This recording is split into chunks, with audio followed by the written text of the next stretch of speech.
အရင်တော့ဗီဒီယိုတစ်ပုတ်ဖန်တီးတဲ့အခါမှာလူတွေမှတ်မိအောင်လုပ်ကြတာခုကျတော့ဗီဒီယိုတစ်ပုတ်ဖန်တီးတဲ့အခါမှာကိုယ့်ဗီဒီယိုလူတွေမကြော်သွားဖို့ကြိုးစားကြတယ်နည်းနည်းတော့ထူးဆန်းတယ်ဗျာကျွန်တော်တို့တွေကအရင်အထက်ပို့ပြီးတော့လူတွေရဲ့အာယုံဖမ်းယူရမှာပို့ပြီးတော့ကျွမ်းကျင်လာကြတယ်ဒါပေမဲ့လူတွေရဲ့စိတ်နှလုံးသားထဲမှာကြံအောင်လုပ်ဖို့ကြတော့ပို့ပြီးတော့ခက်လာတယ်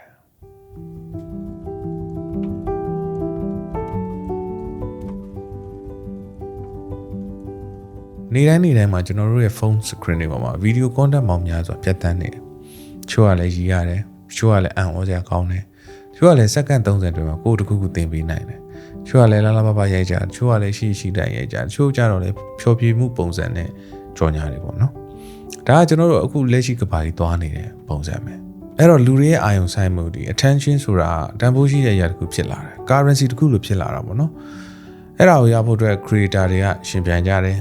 brand တွေကစူးစမ်းကြတယ်။ကုမ္ပဏီကြီးတွေတောင်မှသူတို့ရဲ့ထုတ်ကုန်မရောင်းခင်မှာလူတွေရဲ့အာရုံရဖို့မျိုးစုံကြိုးခုန်ကြတာ။ဒီဗီဒီယိုတစ်ခုနဲ့တစ်ခုကြားမှာကိုယ့်ရဲ့ဗီဒီယိုနဲ့ပတ်သက်ပြီးတော့လူတွေရဲ့အာရုံကိုစက္ကန့်ဘယ်လောက်ပဲရရပါတော့ဖမ်းယူဖို့စူးစမ်းကြတာ။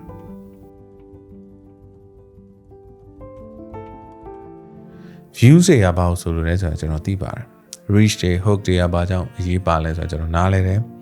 algorithm ဆိုတာဗီဒီယိုတစ်ပုဒ်ကိုလူတွေအများကြီးမြင်အောင်လုပ်နိုင်တယ်လို့လူတွေတယောက်မှမမြင်အောင်လုပ်နိုင်တယ်ဆိုတာလေကျွန်တော်နားလည်ပါတယ်ကျွန်တော်လည်းဒီနယ်ပယ်ထဲမှာစူးစမ်းရှင်သန်နေရတဲ့လူတယောက်ပဲလေအဲ့တော့ upload တစ်ခုချင်းစီတိုင်းမှာမျှော်လင့်ချက်တွေရှိတယ် project တစ်ခုချင်းစီတိုင်းမှာစွန့်စားရတာတွေရှိတယ် story တစ်ခုချင်းစီတိုင်းမှာပေးဆက်လိုက်ရတဲ့အချိန်တွေရှိတယ်ဒါပေမဲ့ကဘာကြီးကတော့မြန်သွားဖို့ပဲပြောနေ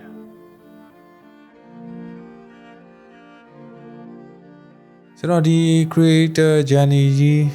စကြတဲ့ကိုအမြင်မေးလေးရှိတဲ့မေးခွန်းလေးတစ်ခုရှိတယ်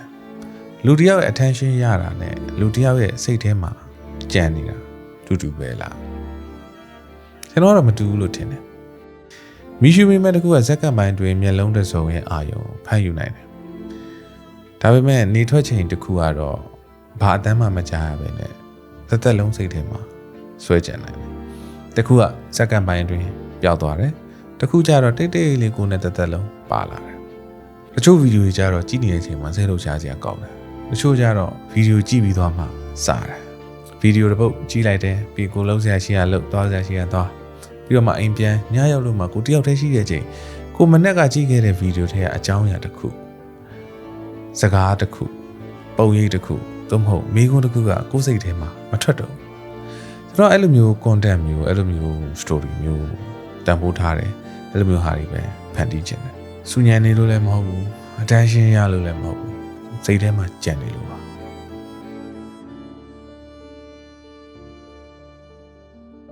တခါတလေတော့ကျွန်တော်တို့တိုင်းတာတဲ့အရာတွေကမှားနေလားလို့ကျွန်တော်စဉ်းစားမိတယ် like တွေ share တွေ views တွေ comment တွေ engagement တွေဒါတွေနံပါတ်တွေနဲ့တိုင်းတာလို့ရတယ်ဒါပေမဲ့ဗီဒီယိုတစ်ပုတ်ကြည့်ပြီးသွားတဲ့အချိန်မှာလူတစ်ယောက်ကကိုမြင်တဲ့အမြင်ဘယ်လောက်ကွဲပြားသွားလဲဆိုတာဘာနဲ့တိုင်းတာမလဲရုပ်ရှင်တကားကြည့်ပြီးသွားတဲ့အချိန်သားဖားနှစ်ယောက်ရုပ်ရှင်ပေါ်မှာပြန်လဲသုံးသက်ဝေဖန်စမြုပ်ပြန်တဲ့အချိန်မှာဖြစ်ပေါ်တဲ့စိတ်ပျော်ရွှင်မှုကိုဘာနဲ့တိုင်းတာမလဲကုမ္ပဏီတစ်ခုကသူ့ရဲ့ကြော်ညာ program တစ်ခုသူ့စားသုံးသူတွေပေါ်မှာဘယ်လောက်စိတ်ကျေနပ်မှုပေးလဲဆိုတာဘယ်လိုတိုင်းမလဲနောက်ဆုံးကိုဗီဒီယိုတွေကအထီးကျန်ပါတယ်ဆိုတဲ့လူတွေအတွက်အဖို့ဖြစ်နေတဲ့အချိန်မှာအဲလူတွေရဲ့စိတ်ထဲမှာဖြစ်လာတဲ့ဖြစ်တည်မှုဘာနဲ့တိုင်းတာမလဲတိုင်းတာလို့မရပါဘူးဒါကြောင့်တချို့အရေးကြီးတဲ့အရာတွေတချို့တန်ဖိုးရှိတဲ့အရာတွေဟာနံပါတ်တွေမရှိဘူးကိန်းဂဏန်းတွေမရှိဘူး analytic တွေမရှိဘူး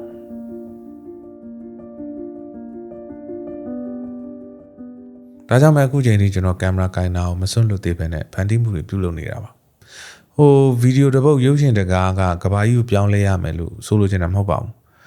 ဒါပေမဲ့ story ကောင်းတစ်ပုတ်ကတော့လူတစ်ယောက်ကိုကောင်းသောပြောင်းလဲခြင်းမျိုးဖြစ်နိုင်တယ်ဆိုတာယုံကြည်နေသေးပါတခါတလေကြတော့လေအဲ့လို single person ပေါ့နော်လူတစ်ယောက်တည်းကပြောင်းလဲသွားတယ်ဆိုတာကျွန်တော်တို့ဒီဖန်တီးမှုတွေဆက်လုပ်ဖို့အတွက်လုံလောက်ပါတယ်ကျွန်တော် short form content တွေကိုမမုန်းပါဘူး trend တွေကိုလည်းမဆန့်ကျင်ပါဘူးကြော်ညာတွေကိုလည်းမကောင်းပြောတာမဟုတ်ပါဘူး platform တိုင်းကတော့သူ့နေရာနဲ့သူရှိတာကျွန်တော်သိပါတယ် creator တိုင်းကလည်းသူ့လမ်းကြောင်းနဲ့သူသွားနေကြတယ်ဆိုတော့ကျွန်တော်နားလည်ပါတယ်ပြီးတော့ဒီဗီဒီယိုကလည်းဘယ် platform အဖြစ်ကောင်းတယ်ဘယ် platform ကိုပဲတင်တယ်ဘယ်တင်ဆက်မှုပုံစံတွေကိုပဲလုပ်တင်တယ်ဆိုတာမျိုးပြောတာမဟုတ်ပါဘူးအဓိကကတော့ကျွန်တော်တို့ဘာကြောင့်ဖန်တီးခဲ့လဲဘာကြောင့်ဖန်တီးမှုတွေပြုလုပ်ရတယ်ဆိုတော့ရည်ရွယ်ချက်လေးကိုမမေ့ဖို့ပါအစကတည်းကမကောင်းတဲ့ရည်ရွယ်ချက်နဲ့ဖန်တီးတာဆိုရင်တော့လည်းမတက်နိုင်ဘူးပေါ့နော်ဘာလို့လဲဆိုတော့ကျွန်တော်တို့ဖန်တီးတဲ့အရာတွေကကြည်ပြီးသွားဖို့ပဲဆိုရင်စိတ်ထဲရောက်မယ်နှလုံးသားထဲမှာဆွဲကြံခဲ့မယ်ရတယ်ဘယ်သူကဖန်တီးမှာလဲဘယ်သူကခြံခဲ့မှာလဲနာဂတ်မှာ storytelling ဘယ်လိုပုံစံဖြစ်လာမလဲကျွန်တော်မသိဘူးဒီထက်ပိုမြင်လာမှာလားဒါမှမဟုတ်ကျွန်တော်တို့လူတွေရဲ့အာယုံစူးစိုက်မှုကဒီထက်ပိုတူလာမှာလား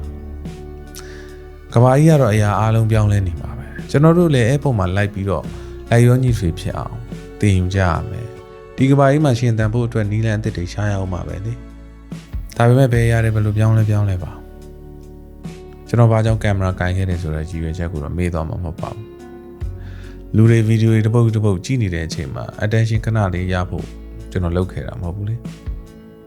လူတွေဗီဒီယိုကြည့်နေတာကိုရက်ပြီးတော့သူတို့ရဲ့စိတ်ထဲမှာအတွေးသေးတစ်ခုဝင်သွားစေချင်တာပါ